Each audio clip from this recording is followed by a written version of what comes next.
Dans le tutoriel précédent, on a vu qu'il existe deux grandes catégories de types de données, les types de base et les types structurés. Aujourd'hui, on va voir comment déclarer des types de données ou bien déclarer des variables de type de données de base. Alors, j'ai ouvert le logiciel Visual Studio Code. J'ai déjà créé un tutoriel qui explique comment l'installer et comment le configurer pour travailler et programmer avec le langage C. Et j'ai aussi installé une extension. Il m'a proposé, alors je clique ici dans extension installed.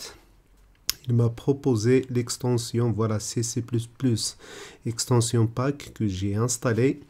Et dans l'explorateur des fichiers, je clique sur le plus ici pour créer un nouveau programme ou bien un nouveau fichier. Donc je clique sur Select Language, je choisis C, voilà, et je vais commencer à écrire donc mon code. Alors je fais include. Alors remarquez que la police est trop petite, je vais essayer de régler ça tout de suite. Alors studio.h, ok. Alors je viens dans code, ensuite dans préférences, setting, donc c'est le raccourci commande et virgule, ok. Je viens dans texte editor, ensuite dans font, et je vais donner au lieu de 12 pour la taille de police, je vais donner 20, ok, je ferme. Voilà, maintenant c'est confortable. Alors je continue.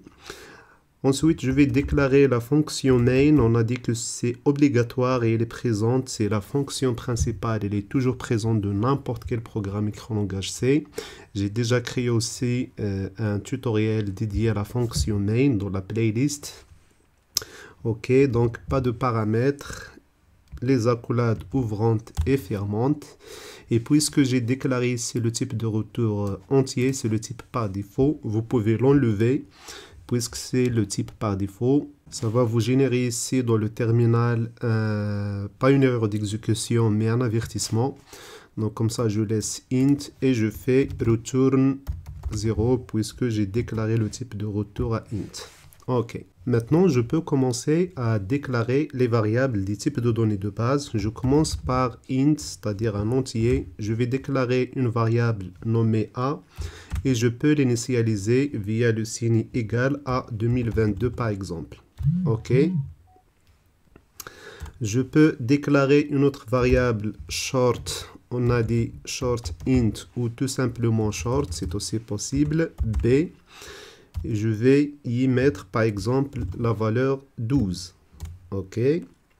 Je peux déclarer encore long int, par exemple C, et je vais y mettre un grand nombre, 1, 2, 4, 5, 7, 6, 8, 9, ainsi de suite, point virgule après chaque instruction. Donc on a dit aussi qu'on peut écrire short int ou long int ou bien tout court long, c'est aussi possible. Pour déclarer une variable de type réel, j'utilise float.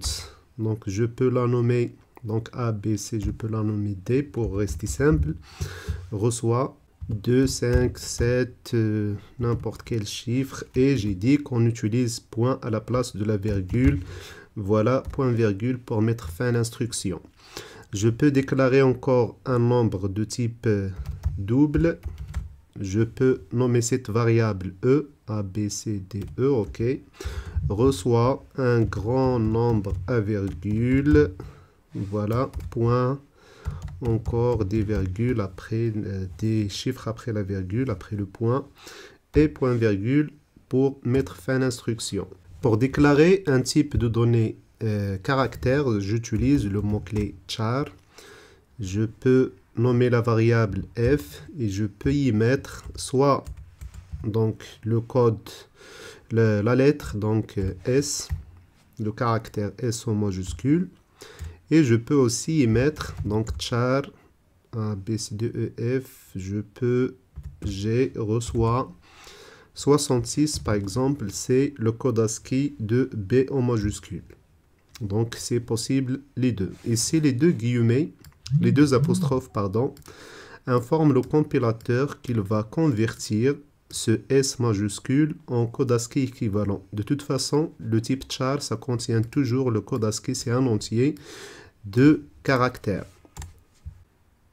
On a vu aussi qu'il est impossible de déclarer un type chaîne de caractères, mais pour déclarer une chaîne de caractères, on utilise un tableau de caractères. Donc char, suivi de nom, par exemple, ou prénom. On utilise cette fois-ci prénom. Et j'ouvre les crochets pour déclarer. Alors, Alt Shift Sumac et parenthèse. Par exemple, 50 caractères. Et je peux y mettre la valeur. Voilà mon prénom, point virgule. Pour déclarer une variable de type booléen, on utilise le mot-clé bool. Donc, je peux la nommer, alors A, B, C, D, E, F, G, H, pourquoi pas, reçoit, ou bien test. On peut la nommer test, reçoit, true, par exemple, ou false. Voilà. Mais si je compile, j'aurai une erreur. Il ne va pas connaître le mot-clé ici, bool. Je vais essayer d'exécuter. Voilà.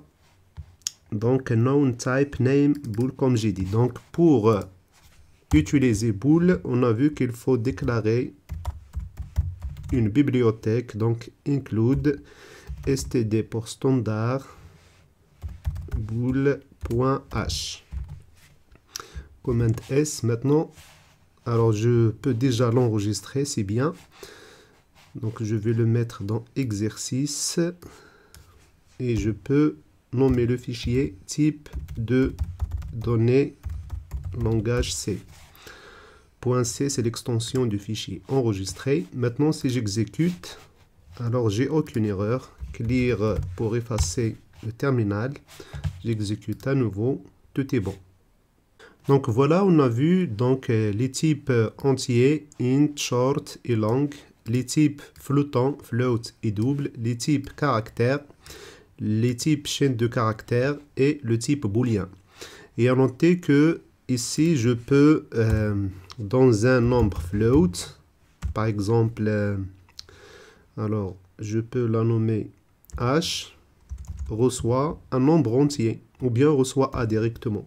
Ça, c'est correct. Puisque a contient la valeur 2022, je peux mettre la valeur de a qui est 2022 dans la variable h de type float. Pourquoi? Parce que un nombre réel, c'est aussi, un nombre entier, c'est aussi réel. Mais l'inverse n'est pas possible. Donc, je ne peux pas, par exemple, mettre, venir ici, quelque part ici, donc, après cette déclaration, et mettre a reçoit, donc, la valeur de d. Ça, c'est pas possible. Donc, ça, d, c'est un type flottant, c'est un type réel. Je ne peux pas mettre un type réel dans un type entier.